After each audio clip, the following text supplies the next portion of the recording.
What up, guys? This is Steve from Outside Studios, and for this video I'm going to be talking about religion versus spirituality.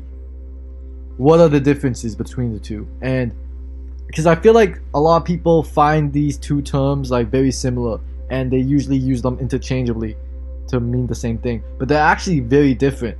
And so I'm going to get to how they're different in this video. So let's just get started. So first off, spirituality. What is spirituality?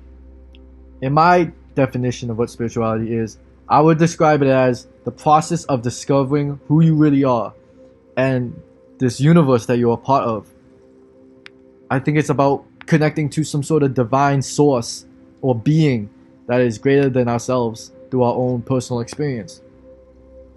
And so that's a pretty broad definition. It's pretty vague.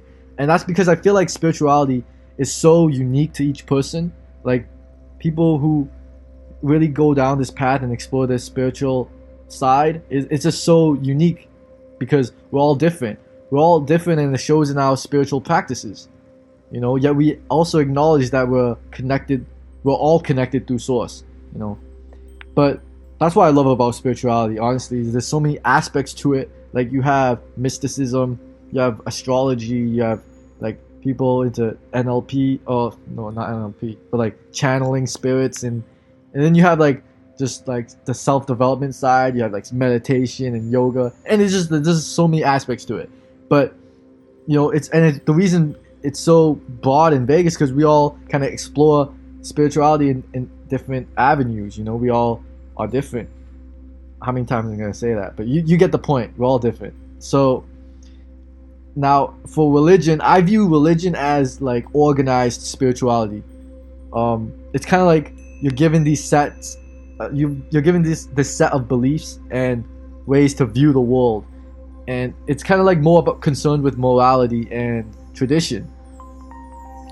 I grew up atheist, and look, just like you guys probably watching this, you grew up with the same beliefs as your parents. So my parents didn't really have a religion, so I grew up atheist. And I remember I used to have a lot of friends who were religious, and they would tell me stories about their religion, and I just wouldn't understand how people could be religious, because they would tell me stories like the Adam and Eve story, and I would just be like, do you guys actually believe this? Like, I couldn't understand, because I was so scientifically minded. I viewed the religion as like literally, like I viewed it as, that's how I thought that Christians really saw the creation of the world, was through things like the Bible. I didn't know that the Bible was just a collection of stories to convey a lesson or some sort of meaning. I didn't know it was written in metaphors and stuff.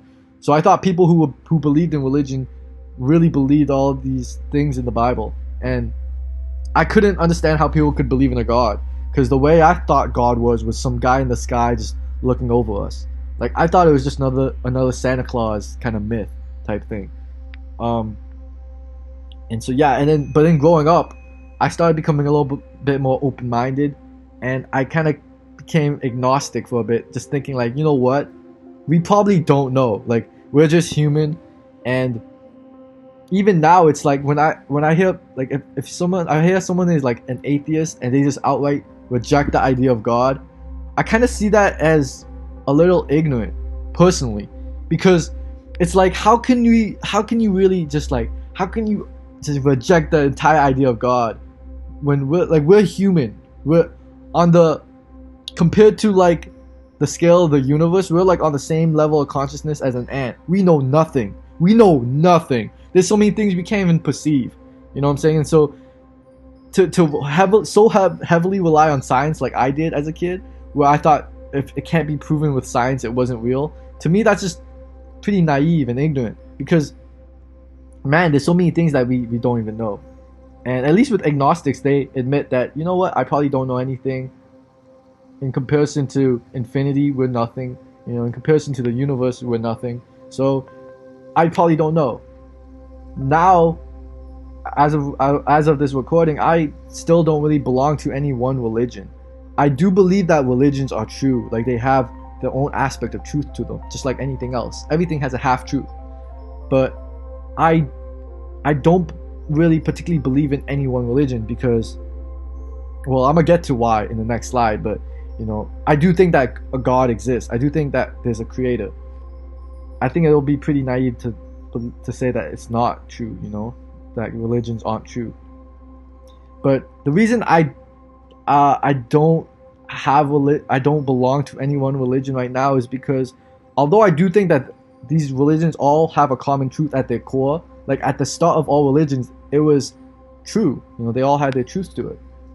It's just that over time, I feel like religion has been twisted and a lot of fluff has been added to it, where by people just trying to rationalize it and understand it. Especially when you have just regular people trying to understand these highly spiritual and powerful religious texts. It's like, of course, there'll be a lot of room for misinterpretation. And I think that's exactly what happened. There's a lot of misunderstanding.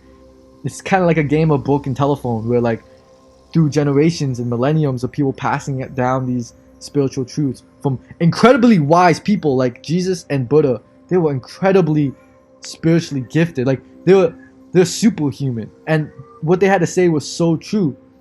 But it's just that the people who pass it on, like a game of broken telephone, it kind of got twisted, especially with different translations and stuff like that. It's not the same as it once originally was. So there's this sort of element too that of religions where it can be kind of corrupted and used by people in power or the government to control people and put fear into people.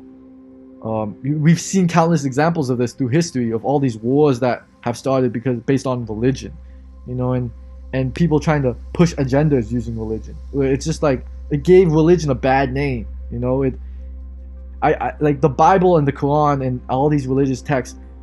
I believe they were written with the intent to share this powerful wisdom and peace. But it's just over time, governments and whatever people in power kind of just used it to manipulate people and control people, and it's just not the same, unfortunately. So if I say, if I believe in one religion, do I also believe with all this other stuff that's been added to it? Like, I don't know. It's really complex, and so that's why I don't really identify with any one religion. And so another way you can view religion and spirituality is as a form of internal versus external ways of seeing the world. So spirituality is about our personal subjective experience. It's about going within ourselves and questioning things, questioning existence, consciousness, nature, a society, all of that. And religion is more about putting faith in God.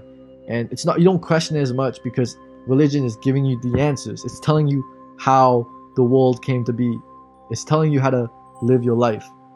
It's giving you these rules so that you can follow. But it has a lot of focus on the external.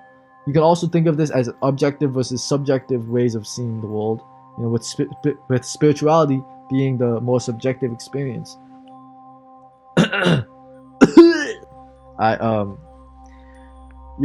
Does God exist? So to go back on the topic of God, as I mentioned, I believe that all, like, spirituality, all religion has like a core truth to them, right? I believe in a creator, just not necessarily the mental image that these religions have painted of him. I even am very careful with using the word God because I feel like it kind of conjures up this image.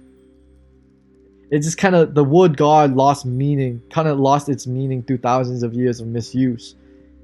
And so that's why I kind of avoid using it. But my interpretation of God is he is infinite love and consciousness. He is everything and also nothing. And even though I say that and it's kind of like confusing, I used to be really confused when people try to explain what God was to me, until I realized that God is something that you experience. He is beyond language. He is beyond religion and spirituality. He's everything plus some. You know what I'm saying? It's hard to kind of even understand God. You kind of have to just experience God because we are all God. We all have an essence of God within ourselves. And I believe that on our spiritual journey, it's really just about reconnecting with that, with our true self, with our God-like self. So growing spiritually, it's really just about reconnecting with your higher self. and developing your inner guidance system. It's a never-ending journey where it takes radical open-mindedness, that understanding that we don't know anything. It's all about questioning everything and coming as close to the truth of reality as possible. You gotta question all these deep existential truths about the universe and ourselves and the connection of it all. And what happens when you stop questioning is that you kind of just become stagnant, and you just start settling and become just another cog in the system. But to grow spiritually, like I mentioned before, is to really just grow an understanding of yourself and your godlike nature and become a more loving person. So yeah, that's all I have to say about that topic. I hope you guys were able to learn something about religion or spirituality, because this was all just my opinion on things and my perspective. But hopefully you're able to take some pieces and think about it. Anyways, I hope you enjoyed this video, and I'll see you in the next video. Peace.